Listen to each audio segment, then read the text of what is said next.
A school voucher law in Florida that was once reserved for low income students and those with disabilities has been effectively turned into a private school voucher program that benefits religious schools and the kids of rich people.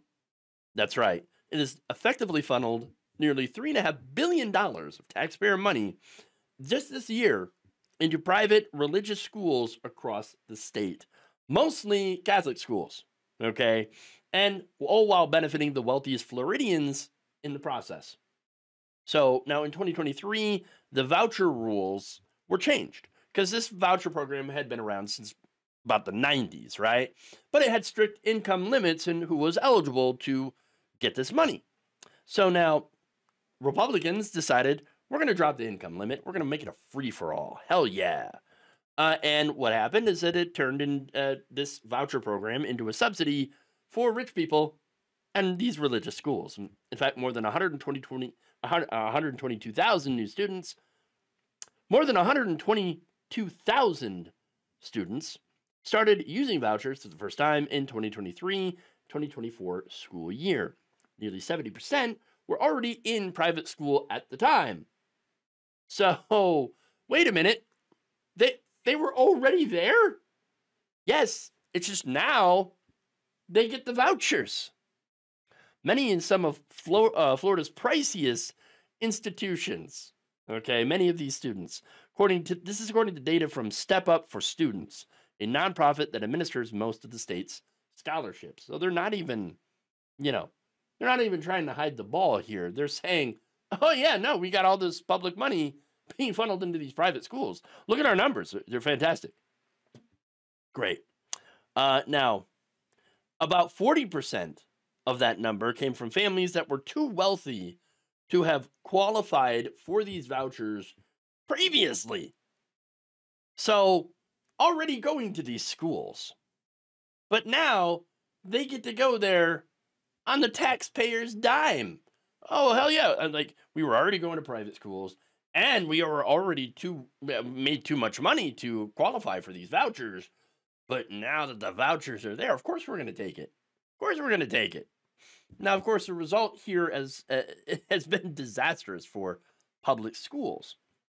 According to an Orlando Sentinel analysis, at just one school, the growth of these vouchers pushed the total annual voucher funding from $65,000 to $3.5 million. So that is one hell of a windfall for this private school.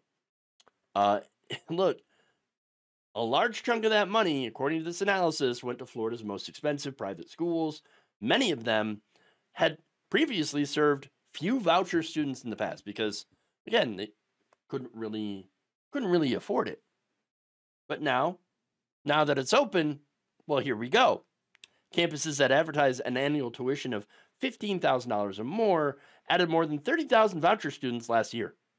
The proportion of private school students with state scholarships had topped 70%. 10 years ago, it was less than a third. In fact, more Florida students use vouchers, a total of 352,860 to attend private campuses, than are enrolled in the public schools in Osceola, Orange, and Seminole County combined. There is some people that are fighting against this, but it's been a losing fight. Democrats in Florida, they're not doing very well, okay? Now, State Representative Kelly Skidmore, who voted against the expansion of this voucher law, said, look, this is just a subsidy for wealthy people who already have the advantage. Why do we need more of this? We don't. Now, that's just one of them. There are several others. In fact, Representative Fentress Driscoll, Democrat of Tampa, says this is creating a private school for all, but it's really a private school for all who can afford it. Yeah. So now, one of the big problems with the voucher program, as I've pointed out on many occasions, is the more taxpayer money you put into these private schools, the more that public schools will suffer because they're already underfunded. And so you have that. But then there's another problem. And it's something that Republicans should have seen coming because it's one of the arguments they actually made against college. Oh, if you have public money going to these schools, then they're going to raise their prices. And that's exactly what happened. Okay. This year, public school administrators in Broward, Duval, and Miami-Dade have suggested that they might need to close their schools as a result of the vouchers. And you have these private schools that have raised their tuitions. And so that's pricing poor people out. Okay. Now, even if you go to these private schools, by the way, the education there is not guaranteed to be better. These schools are free to hire teachers without any special education, no college degrees. They can teach history and science lessons that are religious in nature, and they can discriminate against LGBTQ students. In fact, one religious school receiving public money notes that in their handbook, students who engage in, quote, homosexual / bisexual and transgender behavior are open to expulsion. So, kicking out the LGBTQ from these schools, even though they're taking public money. Not only that, but again, there's very little accountability like there is when it comes to public education. But surely it's not all religious schools, right? I mean, there's got to be these some of these private schools that are not religious, right? That are just, a better quality education, right? No. Look, religious schools aren't all the schools, but the vast majority of them are. About 82% of Florida's voucher students attended religious school. The vast majority of them happen to be Christian. And a big chunk of those Christian schools are part of Florida's politically active Catholic school bloc. So that's all according to data from the Florida Department of Education. Across the state, the number of Catholic school students using state scholarships more than doubled in the last 2 years, topping 80,000 in the years 2024 and the 2024-2025 school year, according to data from the Florida Conference of Catholic Bishops. This is state money being used to essentially propagandize students into the version of right-wing Christianity. Okay? I'm not saying that there aren't other schools. There's some Jewish religious schools that get public money as a result of this voucher, but most of it, the vast majority, is Christian. And of course, the vast majority of these students happen to be pretty wealthy. They could already have afforded going and paying for these schools by themselves, but since it's public money, they're just going to take it. Sure, why not?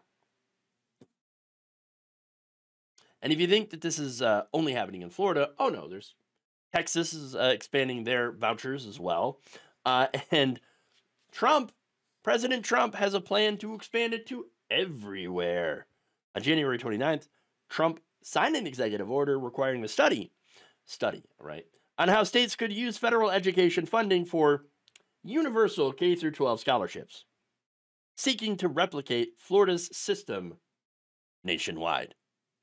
Yes, that's the last thing that we need to do, is to replicate anything that Florida is doing. Okay. Look, at the end of the day, though, understand that this push for school choice has never actually been about improving education. Never been about actually having a real choice in education. It has all been about destroying public education and making it so that people, especially poor kids, do not get a quality education. Likely they're stuck in public schools. They don't get a good education, and they end up doing all the menial jobs that rich kids will never have to do. Thank you for watching. If you enjoyed this video, please like, share, subscribe, hit the bell icon in order to get notified whenever a new video is released. And if you want to support independent, progressive media through this difficult time where it seems like everybody is shutting down, and become a member on our YouTube page, you can become a subscriber on Facebook, or you can go to my Patreon. It's patreon.com/Jeff Waldorf. Thank you.